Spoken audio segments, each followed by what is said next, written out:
हूं आपकी मेजबान मुतरबा यूसुफ।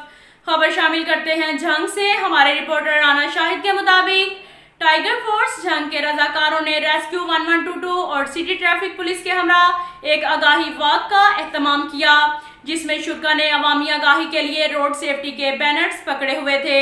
इस मौका पर district emergency officer rescue 1122 Ali Hasnain ने कहा, ड्राइविंग के दौरान मुकर्रर करदा हद रफ्तार से तजावुज़ नहीं करना चाहिए और मोटरसाइकिल सवार को हेलमेट का इस्तेमाल लाजिम करना चाहिए। कम उम्र बच्चों को ड्राइविंग करना और वन व्हीलिंग करना मौत को आवाज देने वाली बात होती है, क्योंकि ज्यादातर हादसा का सबब रोड सेफ्टी को मद्देनजर रखना होता है। हाईवे पर सीट बेल्ट, इंडिकेटर्स और साइड मिरर का इस्तेमाल हर हाल में करना चाहिए। उन्होंने मजीद कहा कि रोड सेफ्टी पर अमल करके हम अपनी और दूसरों की कीमती जानो माल की हिफाजत कर सकते हैं।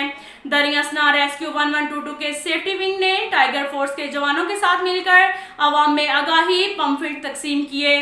District secretary good governance engineer Manan Kokab, district emergency officer rescue 1122 Ali Hasnain, assistant commissioner Qasim Gul, rescue and safety officer madam Asghari Parveen, Shan Nazir Khan, coordinator tiger force Jang Adnan Baloch, district focal person. अब तक के लिए इतना ही काफी है। मिलते हैं अगले बुलेटिन में, हमारे साथ रहिएगा। अल्लाह हाफिज।